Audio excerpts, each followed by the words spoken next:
এইবার আমাদের পরিবারের শ্রেষ্ঠ জুটি সিদ্ধানন্দ মহারাজ এবং তুফান মেল প্রবেশ করছেন।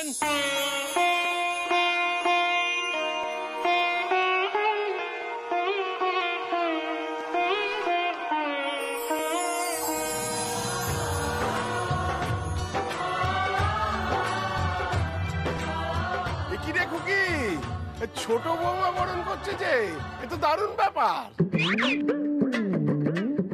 হ্যাঁ বাবা, মা তো আমাকে সেরকমই বললেন। যাক, মা যে অবশেষে এই কথাটা বলেছে, এই অনেক।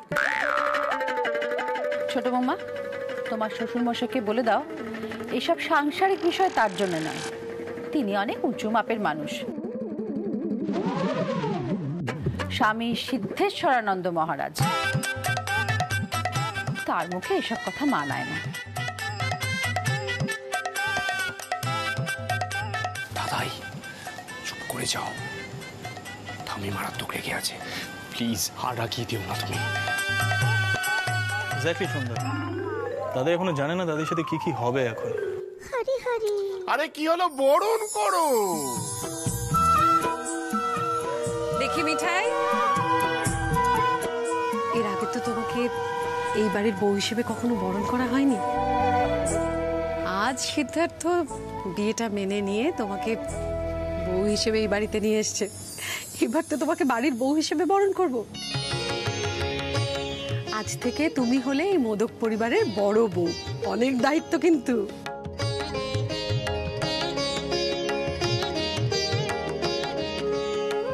বড় বউয়ের সম্মানই আলাদা, আর দায়িত্ব অনেক।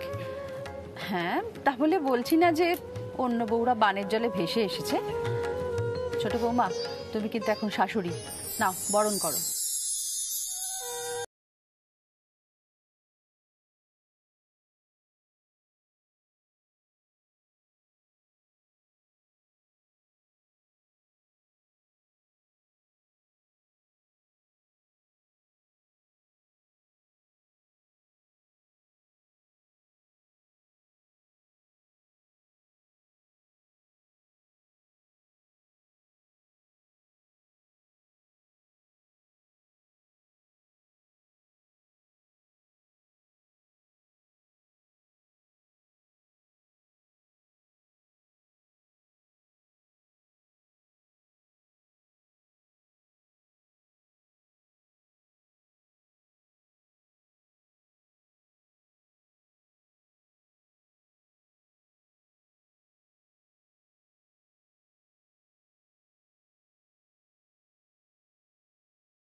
না না, খেতেই হবে, খেতেই হবে, এটা নিয়ম তো। কি বলো সকলে, খেতে হবে তো? খেতে হবে, শিব খেতে হবে, খেতে হবে, খেতে হবে। থাক থাক থাক, ও সব পছন্দ করে না, থাক।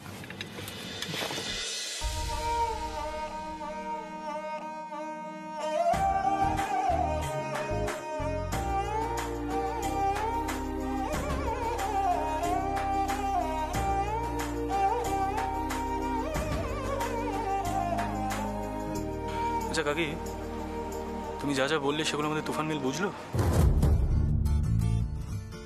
সিদ্ধার্থ, এটা কি হচ্ছে? নতুন বইয়ের সাথে কিন্তু কোনো ঠাট্টা করা চলবে না, যে করবে কানমোলা খাবে। সেড, এখানে কিন্তু মিঠাইয়ের এসিপি দাদা উপস্থিত আছে, ভুলে যাও না সেটা। তুমি কিন্তু আমার বোনকে অনেক জ্বালিয়েছো।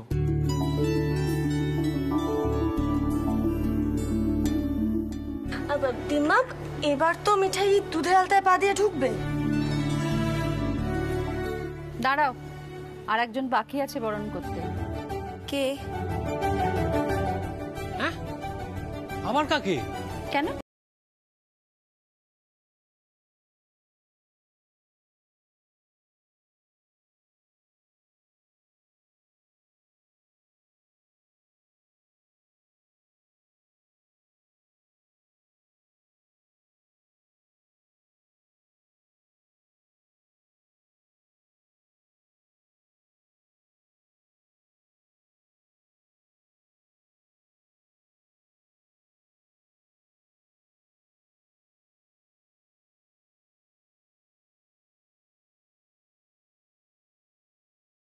করো, বরণ করো। বাবা, তোমার এই কাণ্ড কারখানার বহরটা এবার বুঝতে পারছো তো?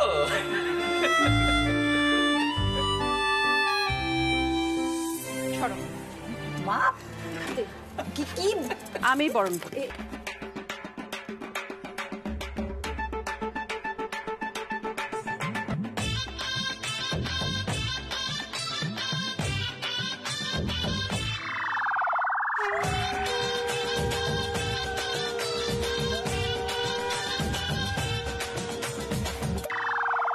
এটা কিন্তু ভারী অন্যায় কিন্নি। কোনো অন্যায় নয় দাদাই, আমি রাইটস আছে। তুমি কম কান্না কাঁদাওনি এই ঠান্নাকে। আচ্ছা ঠিক আছে, মেনে নিলাম। এবার তো ভেতরে ঢুকতে দাও। আর বাবা, মিঠাই তো কোনো অন্যায় করেনি।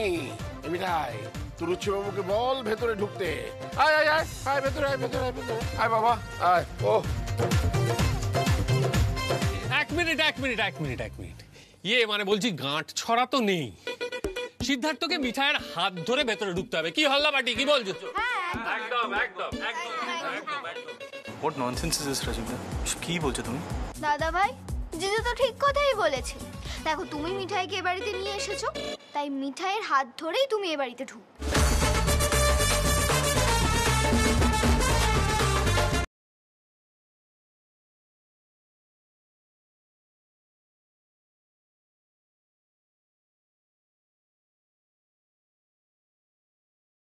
পারবো না দিদি, আমি 1 মিনিট আসছি। তুই কিন্তু লড়াইটা চালিয়ে যাবি। হ্যাঁ রে, রাতুলের খোঁজে যাচ্ছিস তো? দেখ, ওর কি একটা লেখা আছে ওপরে কোণের ঘরটায় আছে।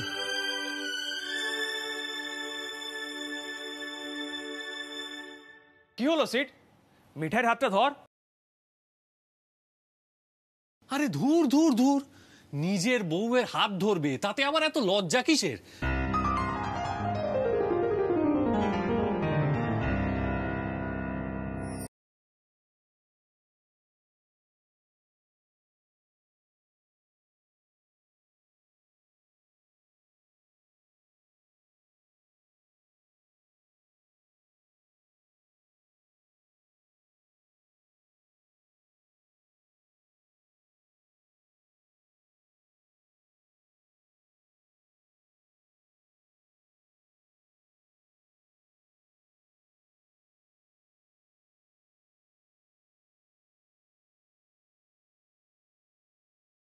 আচ্ছা, হয়েছে খুকি। আরে আমরা উপস্থিত আছি, ওরা তো ঠাট্টাই আর কেউ করতে পারছে না। এসব ছাড়, ওদের গৃহপ্রবেশটা করিয়ে দে, তারপর ওদের ছেড়ে দে, ওরা একটু মজা ঠাট্টা করবে। হ্যাঁ, সেই ভালো। এসো, আসুন।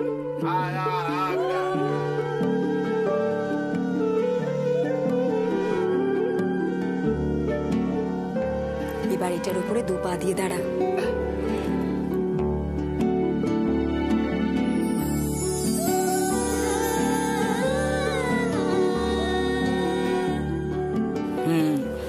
এবার বাঁ পাটা আগে ওখানে রাখ, সাদা কাপড়ে। বাঁ পা।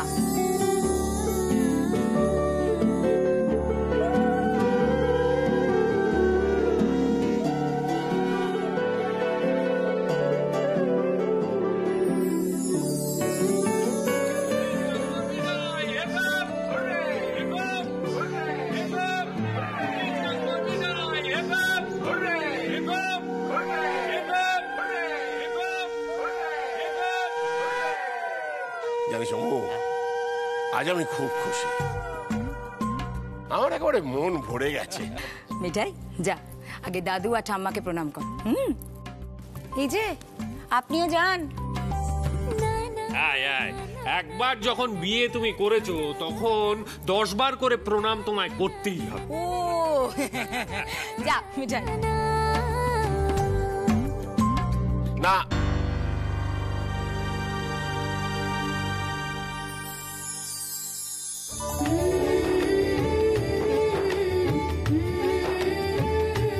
খুব ভালো থাকবো, খুব ভালো থাক, ভালো থেকো।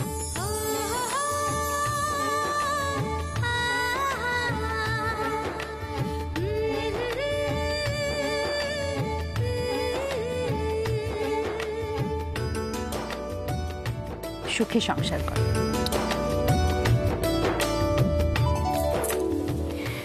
যা শ্বশুরমশাইকে প্রণাম করে আয়। বুঝলি না তো? আরে বড়দা নেই তো কি হয়েছে, ছোটদা তো আছে, আরেক শ্বশুর। হ্যাঁ কিরে ছোটদা, আয় সিদ্ধার্থ আয়। আরে আয় মা, আয় বাবা, সুখে থাক মা, সুখে থাক, সুখে থাক, আনন্দে থাক। মিঠাই, তুই এতদিন আমাদের সকলকে হ্যাপি রাখার চেষ্টা করিস, এবার আমাদের পালা তোকেও হ্যাপি রাখার, আর সেটার গুরু দায়িত্ব কার? হ্যাঁ তোর, মনে রাখবি।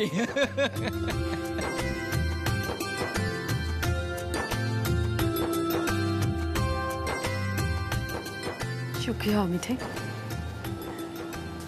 আর কি বলবো, সিট যে আলটিমেটলি তোমাকে বিয়ে করে বউয়ের সম্মান দিয়ে বাড়িতে নিয়ে এসেছে, আমরা সবাই খুব খুশি হয়েছি মিঠে, খুব খুশি হয়েছি। পিসিমণি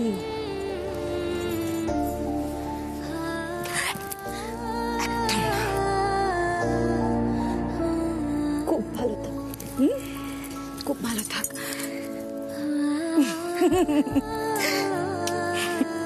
দাদাই, এবার সিটকে আমাদের হাতে ছেড়ে দেওয়া যাক।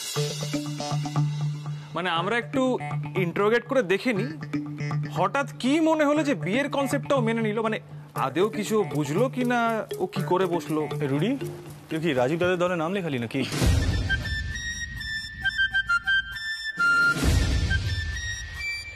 মা, হ্যাঁ বলছি এবার আংটি খেলা হবে তো? দিদি প্লিজ, আর পারছি না, খুব টায়ার্ড লাগছে, তোরা একটু রেস্ট নে। প্রথমে স্বামী সিদ্ধেশ্বরানন্দ, তারপর ভজ গৌরাঙ্গ, তারপর বিয়ে, আর পারছি না। থাক থাক, সত্যি আর কিছু করার দরকার নেই, ঢের হয়েছে। যা তো, তোরা গিয়ে একটু বিশ্রাম নে। আর তাছাড়া আমার এই বাবা মশাইয়ের জন্য কিছু কম হ্যাঙ্গামা তো হলো না। আচ্ছা, যত দোষ তাহলে এই শর্মা।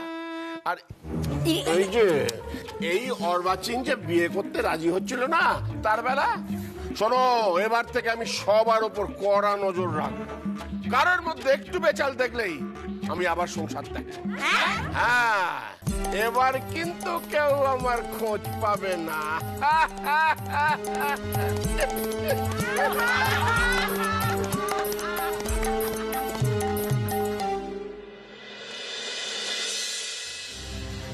গিন্নি, গিন্নি, গিন্নি গো, শোনো না গিন্নি, আমি বলছি কি, আচ্ছা গিন্নি, একসঙ্গে থাকতে গেলে তো এইভাবে রাগটাগ করে থাকা চলে না। যা হবার তো হয়ে গেছে, তুমি রাগটাগ সব বিসর্জন দাও। খুকি, তোর বাবাকে ঠাকুর ঘরে গিয়ে জপ তপ করতে বল, আমি তার সাধন ভোজন নষ্ট করতে চাই না। মিঠাই, আবার নতুন করে অশান্তি শুরু হলো। বাবা মার মান অভিমানটা দেখছিস? মা, কি হয়েছে কি বলো তো? হ্যাঁ, কি শুরু করেছো তোমরা? ও ঠাম্মা, ঠাম্মা দেখো না দাদুর মুখটা কেমন শুকিয়ে আছে। আরে ও ঠাম্মা, একটু অভিমান করে থেকো না, একটু কথা বলো না গো, প্লিজ প্লিজ। প্লিজ গিন্নি, প্লিজ। খুকি, তোর বাবাকে বল, উনি তো সবে সংসারে ঢুকেছেন, যেমন আমি প্রথম দিন ঢুকেছিলাম। আজকে সিদ্ধার্থ আর মিঠাইয়ের কাল রাত্রি, উনি যেন সিদ্ধার্থর সঙ্গে শোন। আমি কাল রাত্রি পালন করব, আমি মিঠাইয়ের সঙ্গে শোব। চাই ঠাম্মির কাল রাত্রি হয়ে গেল। ও বাবা, আমার কি মনে হচ্ছে জানো, মা তোমায় ত্যাগ করেছে। না না, ও কথা বলিস না খুকি। ও মিঠাই, তুই আরে কিছু কর। আরে তোর মা আমায় ত্যাগ করলে আমি তো চোখে অন্ধকার দেখবো। ঠং, চলে গেছিল সাধু হতে, তখন তো বলা হলো কে গিন্নি, আমি স্বামী সিদ্ধেশ্বরানন্দ, তখন মনে ছিল না আমার কথা?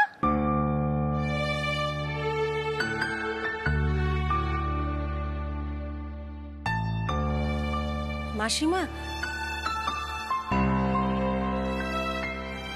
পার্বতী, তোমরা এসেছো? পার্বতী, খুব ভালো করেছো। খুকি দেখ, পার্বতী এসেছে। গোপাল তোমার প্রার্থনা শুনেছেন পার্বতী, দাদু ভাই বিয়েটা মেনে নিয়েছে। মিঠাইকে এই বাড়িতে আর আশ্রিত হয়ে থাকতে হবে না। তুমি আমার নাত বউকে আর কখনো এই বাড়ি থেকে নিয়ে যেতে পারবে না, এটা আমি বলে দিলাম। মিঠাই আয়।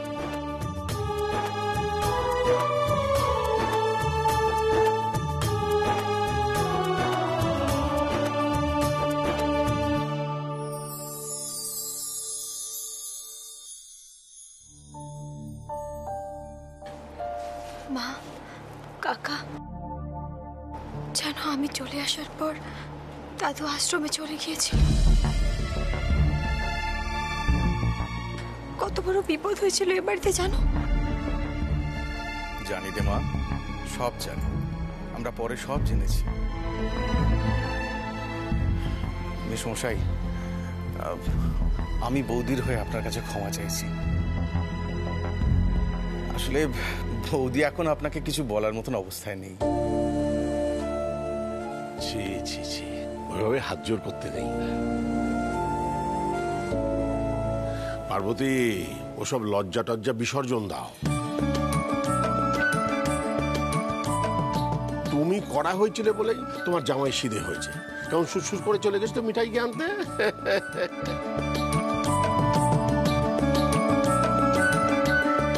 জানো, সবার সামনে হাঁটু করে বসে বিয়ের প্রস্তাব দিয়েছে ওকে। এবার থেকে তুমি কড়াই থাকবে।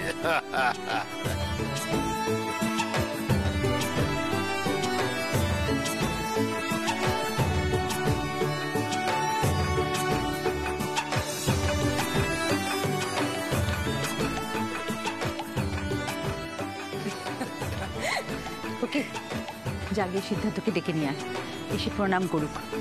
দেখ না, এবার নিজের থেকেই প্রণাম করবে। যা ডেকে নিয়ে আয়।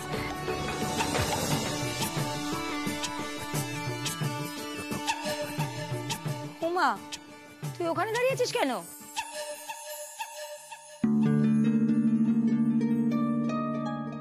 এদিকে আয়, পার্বতী দিকে প্রণাম কর। না না পিপি, আমি একটু রুমে। কুলতি, মনে হয় একজন এইদিকে আসতে ভয় পাচ্ছে।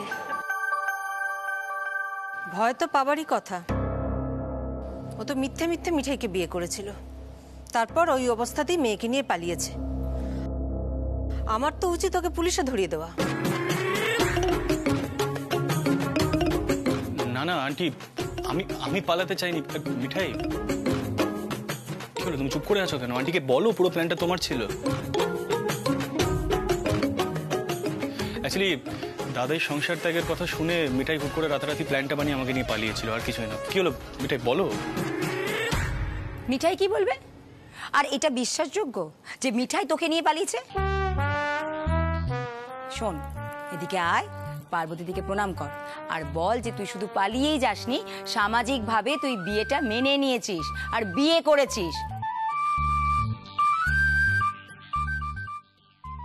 মিঠাইয়ের সমস্ত দায়িত্ব তুই নিয়েছিস স্বামী হিসেবে। বল।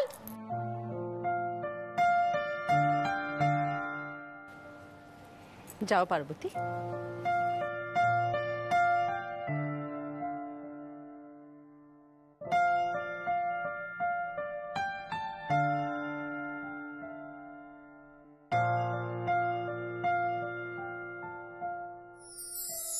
এই থাক থাক থাক থাক, আর প্রণাম করতে হবে না।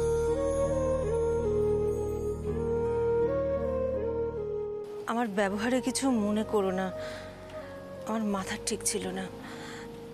মিঠাই তো আমার ওই একটি মাত্র মেয়ে। আন্টি, আপনি প্লিজ মিঠাইকে নিয়ে চিন্তা করবেন না। মিঠাইয়ের সব দায়িত্ব আমি নিলাম। আপনারা যেমনভাবে চেয়েছেন তেমনভাবেই দায়িত্ব নিলাম।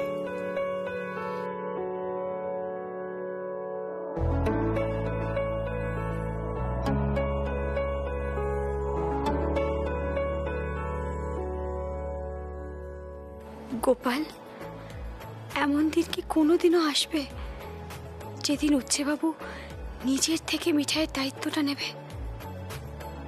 সকলে চাইছে বলে নয়, ভয় কাটানোর জন্যও নয়, শুধু শুধু মন থেকে মিঠাইয়ের সব দায়িত্ব নিজের ওপর নেবে।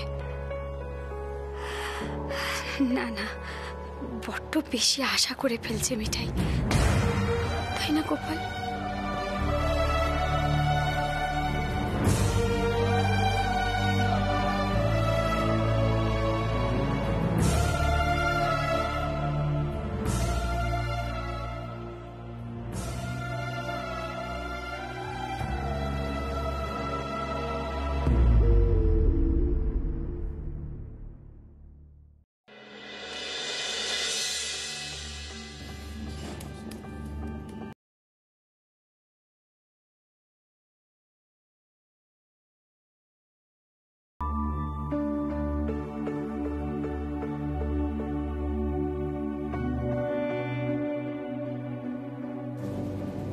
রাতুল, এটা একবার দেখো।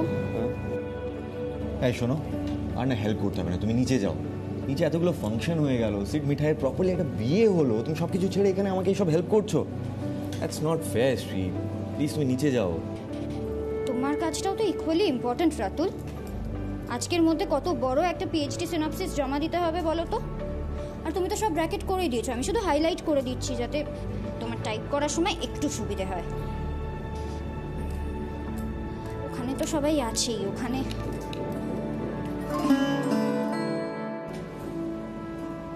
একটা কথা সত্যি করে বলো তো, নিচে এত হই হুল্লোড় হচ্ছে, সেখানে যেতে ইচ্ছে করছে না? এখানে দাঁড়িয়ে থেকে একটা বোরিং কাজ করছো, ভালো লাগছে? ভালো না লাগলেও অনেক সময় অনেক কিছু করতে হয়।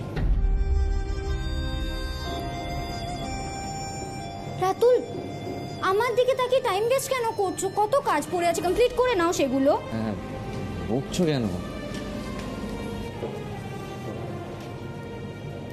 এই রাতুল, টায়ার্ড হয়ে গেছো না খুব? আমি কফি করে আনছি, দাঁড়াও। না না না শ্রী শ্রী শ্রী, দাঁড়াও দাঁড়াও দাঁড়াও, কফি করতে হবে না প্লিজ। এখন কিচেনে রান্না বান্না হবে, কি দরকার? কফি খাবো না আমি। ওকে, এই জন্য তুমি ওপরের কোণার ঘরে এসে বসে আছো, যাতে তোমার জন্য কেউ ডিস্টার্ব না ফিল করে। বুঝলাম। তবে কফি করার জন্য আমাকে মোটেই নিচে যেতে হবে না, এখানে তো একটা ছোট সেট আপ করাই আছে। কেউ ব্যবহার করে না বলে কাজে লাগে না। আসছি আমি। কথা শোনা তো স্বভাবেই নেই, অনেক আগে বুঝে যাওয়া উচিত। ধরেছে যখন কফি খাওয়াবে তখন খাইয়েই ছাড়বে। এই যে যদি আমি বলতাম যে শ্রী আমি তোমার জন্য কফি করে আনছি, তখন সিরিয়াস ফেস করে বলবে, রাতুল বললাম না আমি কফি খাবো না।